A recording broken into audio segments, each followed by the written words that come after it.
अभी पुष्पा 2 का पाकिस्तान में धूम मची हुई है। हर इंसान पुष्पा 2 है क्या पुष्पा 2, यानी कि बम मूवी उसने रिकॉर्ड भी देखे। आप चंद साल पीछे चले जाइए तो हमें सुनने को मिलता था शाहरुख खान की मूवी, आमिर खान की मूवी ने 500 करोड़ का बिजनेस कर लिया और सलमान खान की मूवी ने इतना बिजनेस कर लिया, लेकिन अब सुनने को मिलता है कि यार पुष्पा मूवी ने एक हफ्ते में जो है ना 1000 करोड़ का बिजनेस कर लिया, यानी कि रिकॉर्ड पे रिकॉर्ड। वहाँ से राहत साहब को निकाला उन्होंने, राहत फतेह अली खान को, आतिफ असलम को निकाला। जी जी बिल्कुल ठीक है, अभी भी वो बकवास करते हैं हमारे पर, तो हम यहाँ पे मूवी चलाएं। इंडिया बहनोई है नहीं, आप यहाँ पे मूवी ना चलाएं। फिर अगर आपने ये बोला इंडिया बहनोई है, मैं आपसे एक वैसे क्वेश्चन कर लूं, क्या यूरोप बहनोई है? वो मेरी बात सुनो, नहीं, मेरी बात सुनो, मैं एक बात कर रहा हूँ। चाइना बहनोई है वो मेरी बात सुनो, कुछ भी नहीं हमारे से मुझे तो जवाब देना। हेल्प करता है ना वो कौन? चाइना करता है। उसने भी लिस्ट जारी की है भाई मेरी बात सुनो, यहाँ पे गरीब भी रहते हैं, ये ऐसे अंदर से जाके 5000 की जूती लेके दो, किसी गरीब को नहीं लेके दे सकते। इंडिया ने चाइना ने 100 की जूती भी निकाली है, निकाली है, वो एग्री करता है। ये क्या कह रहा है मोदी? अजय यहाँ पे नुसरत को गाली दो, वो पड़ जाएगा आपको। नुसरत फतेह अली खान साहब बड़ी बड़ी हस्ती गुजरी। अजय कहता है जी उन्होंने यहाँ पे एक बकवास लाइन दी और वो फलाने ने डांट दिया उन्हें। आपको क्लिप निकाले अभी? अजय ने कहा है ये, अजय देवगन ने कहा ये नुसरत साहब के खिलाफ ही उसने बात की है, राहत के खिलाफ बात हुई है। ठीक है, वो कह रहा है, उनका व्लॉगर कह रहा है हम पाकिस्तान भी लेंगे, बांग्लादेश भी लेंगे। ठीक है भाई, क्यों लेंगे? वो तो हम नहीं कहते कि हमने गजवा हिंद करना और पूरा हिंदुस्तान पे कब्जा भाई करना। कौन करेगा भाई? इंडिया की तारीफ पे तारीफ कर रहे हैं, ठीक है, वहाँ पे हमारी कोई बात नहीं करता, हमें कोई याद नहीं करता। चले एक मिनट में इनकी बात, ये वैसे तो अपनी बात का जवाब खुद देंगे, लेकिन मैं कहता हूँ इन्होंने जितनी भी बातें की हैं, कोई एक बात आपके ख्याल से कि यार ये इन्होंने झूठ बोला है, तो मैं कहूँगा हाँ भाई इसने भाई वो तरक्की कर रहे हैं, ये भाई ने ठीक बोला है, तो उन्होंने भी बोला है। मुख्तसर सी बात करूंगा जिस बात का वजन होगा, क्योंकि एक बात वो होती है जो इंसान वाली हो। ठीक है, आप बताएं। हम हिंदू मुसलमान होने से पहले हम लोग एक इंसान है, हमें अल्लाह पाक ने पैदा किया है। ठीक है, इसके ऊपर बहस करनी, फलाने ने ये कहा, फलाने ने वो कहा, सब बड़े माँ के पांडे में। आप दुबई में थे और दुबई में आपने एक बच्चे से पूछा कि आप पाकिस्तान के बारे में क्या जानते हो? उसने कहा पाकिस्तान गुड कंट्री, पाकिस्तान हमारी नेबर कंट्री है, गुड कंट्री है। और यही आप पाकिस्तान के बच्चे से पूछोगे, वो कहेगा हिंदुस्तान जो है उससे हमने जंग लड़नी है, वो हमारे दुश्मन है। ये खड़ा है बच्चा, पूछ लेते हैं, अभी पूछ लेते हैं, हिंदुस्तान के बारे में क्या कहोगे? हिंदुस्तान बहुत बुरा है। ये पैगाम उन लोगों के लिए है जो कुरान पाक की बेहुरमती करते हैं। हिंदू लोग जो मसाजिद जलाई हैं, ठीक है, हम मुसलमान है, ला इलाहा इल्लल्लाह मुहम्मद रसूलुल्लाह, हम अल्लाह पाक का कलमा पढ़ने वाले हैं, नबी पाक के उम्मती हैं। ठीक है, हम किसी से नहीं डरते। आपको ये पता है कि पाकिस्तान में कितना को मंदिर तोड़ा गया है, उन्हें बर्बाद किया गया, ये पता है आपको? चीज किसी के मजहब को नुकसान नहीं पहुंचाना चाहिए, चाहे वो मस्जिद है, चाहे वो मंदिर है, चाहे वो चर्च है, सबकी रिस्पेक्ट है, हर मजहब की रिस्पेक्ट है। आपको पता है मुसलमान है कि अपने इस्लाम की आपके दिल में क्या रिस्पेक्ट है, इसी तरह हिंदू जो है ना उसे पता है कि उसके हिंदू की उसके दिल में क्या रिस्पेक्ट है। वो अंग्रेज जो है ना वैसे हमारा दुश्मन है, वैसे वो काफर है, वो यहूदी है, लेकिन बुरा ना मनाइएगा, माइंड ना कीजिएगा।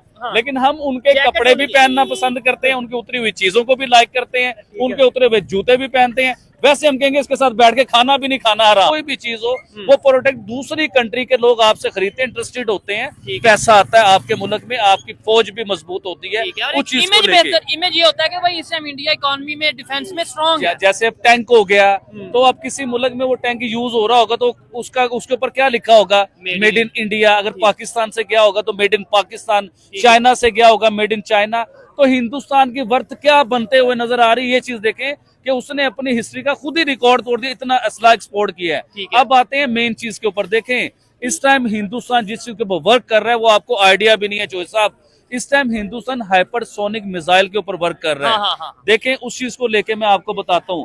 हाइपरसोनिक इस टाइम दुनिया के 3 जो सुपर पावर है ना, जो दुनिया की महंगी तरीन अमीर तरीन कंट्रीज हैं, ये सिर्फ उनके पास है, वो बना रहे हैं हाइपरसोनिक, जिसमें चाइना हो गया, रशिया हो गया, अमेरिका हो गया। लेकिन हिंदुस्तान इनके टक्कर पे आके बैठ गया है, 3 हाइपरसोनिक के ऊपर वर्क कर रहे हैं। 3 भाईजान अभी देखें, चाइना, अमेरिका या रशिया, ये भी इनके पास क्वांटिटी नहीं है इन चीजों की, लेकिन हिंदुस्तान क्वांटिटी की तरफ आ रहा है। हाइपरसोनिक है क्या? किस चीज को हाइपरसोनिक कहते हैं? बड़ा फास्ट होता है। अभी रिसेंटली आपने देखा होगा ईरान ने इसराइल के ऊपर पता नहीं 4000 या कितने मिसाइल अटैक किए।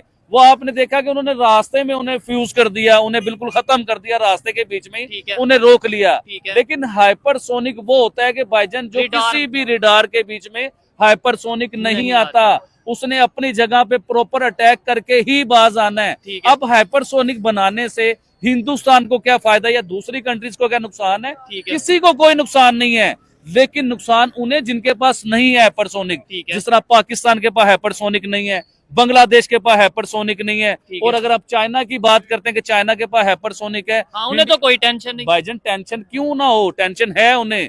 हिंदुस्तान टक्कर पे आ गया है। अगर जो चाइना टेक्नोलॉजी के ऊपर ही तगड़ता था ना कि मेरे पास दबाव डालता था या इस तरीके से, जी हाँ, अपना दबाव रखता था कि मेरे पास टेक्नोलॉजी बहुत ज्यादा है, मेरे पास हाइपरसोनिक है, मेरे पास पता नहीं कौन कौन से मिसाइल हैं, तो हिंदुस्तान उनके टक्कर पे आ गया है। कौन सी चीज में हिंदुस्तान ने मिसाइल नहीं बनाया? समुद्री बेड़े उसने बनाए, समुद्र में है उसने मिसाइलों के सिलसिले उसने शुरू किए, ये हाइपरसोनिक उसने बना दिया, पता नहीं क्या क्या कुछ वो बनाने के चक्कर में आइंदा आने वाले जो सुपर पावरों की टक्कर होगी ना, उसमें हिंदुस्तान की भी एक पोजीशन होगी, एक नाम होगा। नहीं, इधर ये चीज भी मैं कहना चाहूंगा, ये देखें बहुत से लोग आपको खड़े होकर सुन भी रहे हैं, आपकी बात को शायद समझ भी रहे हैं, लेकिन ये तो आप हमने डिफेंस की, वेपन्स की, इस तरीके से बात की। मैं कहता हूँ स्पोर्ट्स की आप बात कर लें।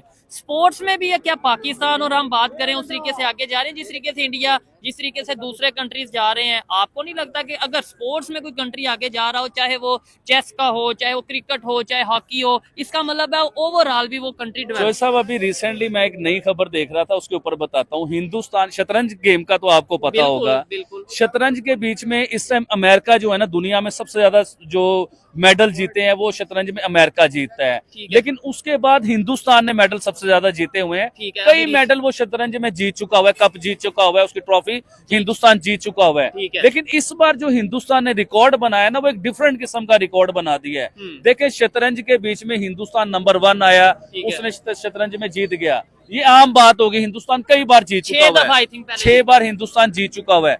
लेकिन इस बार शतरंज में जो जीता है ना, उनके 18 साल के बच्चे ने, चाइना के बाबे, उधर के जापान के बाबे, अमेरिका के बाबे, जिनके दिमाग थे, वो 18 साल के बच्चे ने उन सबको हिला के रख दिया और हरा के रख दिया। मैं आपसे ये पूछना चाहता हूँ, शतरंज गेम सब आपने शायद कभी खेली हो, शतरंज माइंड गेम है, वो दिमाग से खेली जाती है गेम। जिस तरह राजनीति होती है, सियासत होती है, इस तरह शतरंज में भी एक प्रॉपर सियासत होती है। अब हिंदुस्तान का 18 साल का बच्चा इतनी बड़ी सियासत और इतनी बड़ी शतरंज जीत सकता है, तो उनके जवान और बाबे किस लेवल के होंगे, इस चीज पे भी आइडिया करें। टेक्नोलॉजी बनाने में क्या वो आगे नहीं है? IT में क्या वो आगे नहीं है? AI में वो आगे नहीं है, वर्क नहीं कर रहे हैं? तो आज उनके बच्चे ने शतरंज जीत के भी बता दिया कि उनके दिमाग क्या है, उनकी पढ़ाई क्या है। ठीक हो गया। अच्छा आबिद भाई, अगर चैंपियंस ट्रॉफी की बात करें और पाकिस्तान के हवाले से बात करें, हम तो पाकिस्तान, ये तकलीफ पाकिस्तान की होती है। चैंपियन ट्रॉफी भी लेके आते हैं। अभी मैंने कल की एक खबर पढ़ रहा था, अच्छी खबर की तरफ भी आए ना, कोई अपने मुल्क की भी खबर बताएं दुनिया को कि हमारा मुल्क भी कोई अच्छे काम करता है। अभी बता दें, मैं बताता हूँ आपको। अभी आपने देखा होगा कि हिंदुस्तान से एक प्लेन जा रहा था सऊदी अरेबिया की तरफ, उसमें एक पैसेंजर की तबीयत खराब हो गई। आपने सुना होगा, खबर देखी होगी, बड़ी आम खबर हुई है ये कल की खबर है। तो एक हिंदुस्तानी पैसेंजर की खबर हो, वो तबीयत खराब हुई और वो प्लेन पाकिस्तान के एयरपोर्ट पे रोका गया। आपको इस चीज का भी आइडिया है कि पाकिस्तान का प्लेन हिंदुस्तान के एयरपोर्ट पे नहीं रुक सकता और हिंदुस्तान का प्लेन पाकिस्तान के एयरपोर्ट पे नहीं उतर सकता। भाईजान आप जो मर्जी कर लीजिए, लेकिन पाकिस्तान ने एक गुड किस्म की जो बात की, एक अच्छा सिलसिला बताया पूरी दुनिया को। देखें, वो पैसेंजर जो पाकिस्तान में वो प्लेन उतरा, उस पैसेंजर का इलाज भी पाकिस्तान में हुआ, उसके मेडिकल ट्रीटमेंट भी पाकिस्तान में हुए। तो ये एक अच्छा मैसेज है। देखें, हमें जो ये खबरें ऐसी सुनने को क्यों नहीं मिलती हैं? जिस तरह हिंदुस्तान ने हमारे उधर कई उन हिंदुस्तान के नेवी ऑफिसर्स ने हमारे पाकिस्तानी मुसलमानों की जान बचाई या बांग्लादेश के लोगों की जान बचाई। इस तरह जिस तरह पाकिस्तान के आपको सुनने को खबर मिलती होगी, मछेरे वो आते हैं, हिंदुस्तानी मछेरे पाकिस्तानी साइड पे गलती से आ जाते हैं, तो पाकिस्तानियों ने उनकी जान बचाई, इस तरह हिंदुस्तानियों ने हमारे मछेरों की जान बचाई। तो ऐसी खबरें आनी चाहिए, दुनिया में खबरें आएंगी, पाकिस्तान में आएंगी। इससे क्या होगा? इससे मोहब्बत बढ़ेगी, अच्छी खबर जाएगी। अब आप चैंपियन ट्रॉफी की बात करें। ठीक है, नहीं चैंपियंस ट्रॉफी पे आपने एक प्रेडिक्शन की थी जो कि सच साबित होगी। मैं ये समझता हूँ बहुत से लोग इसके ऊपर बात कर रहे थे कि भाई इंडिया नहीं आएगा, इंडिया नहीं आएगा। ये तो सबको पता था और वही हुआ, इंडिया पाकिस्तान में चैंपियंस ट्रॉफी के लिए नहीं आ रहा, कंफर्म है। लेकिन ये जो इस टाइम जिस हाइब्रिड मॉडल के ऊपर एग्रीमेंट हुआ है दोनों कंट्रीज का कि पाकिस्तान भी नहीं जाएगा, इंडिया भी नहीं आएगा, आपको लगता है कि 3 साल वाकई में जैसे 2026 में आई थिंक वहां पे अपना वर्ल्ड कप होने जा रहा है, ठीक है, T20 वर्ल्ड कप होने जा रहा है, आपको लगता है पाकिस्तान नहीं जाएगा? और अगर नहीं जाएगा तो पाकिस्तान का फायदा या इंडिया का नुकसान कुछ ऐसा है? देखिए 100% पाकिस्तान का नुकसान है, हिंदुस्तान का नुकसान नहीं है। ठीक है। इसके ऊपर मैं पहले भी आपको प्रेडिक्शन भी कर चुका हुआ था कि ऐसा ही होगा कि पाकिस्तान हिंदुस्तान नहीं जाएगा और हिंदुस्तान पाकिस्तान नहीं आएगा। हाइब्रिड मॉडल के ऊपर ये सारे मैच होंगे और ये होंगे, सारा सिलसिला होगा। लेकिन पाकिस्तान के ऊपर देखिए, मैं पाकिस्तानी हूं, मैं ऐसी बात कर नहीं सकता, लेकिन जो हकीकत है वो बताऊंगा।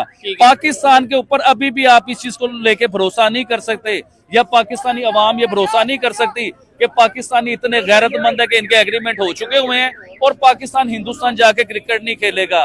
देखें, अगर पीसीबी का आपका चेयरमैन चेंज हो जाता है, पाकिस्तान की गवर्नमेंट चेंज हो जाती है, किसके पास ये कौन गारंटी दे सकता है कि पाकिस्तान हिंदुस्तान नहीं जाएगा? हो सकता है पाकिस्तान को डॉलर ज्यादा मिले, कोई डील हो जाए। अभी सुनने को रिसेंटली आपको डील मिल रही थी आईसीसी की तरफ से कि आप वर्ल्ड कप खेलने के लिए हिंदुस्तान आए और आपको जो है ना वुमेन का वर्ल्ड कप जो है ना वो पाकिस्तान को दे दिया जाएगा।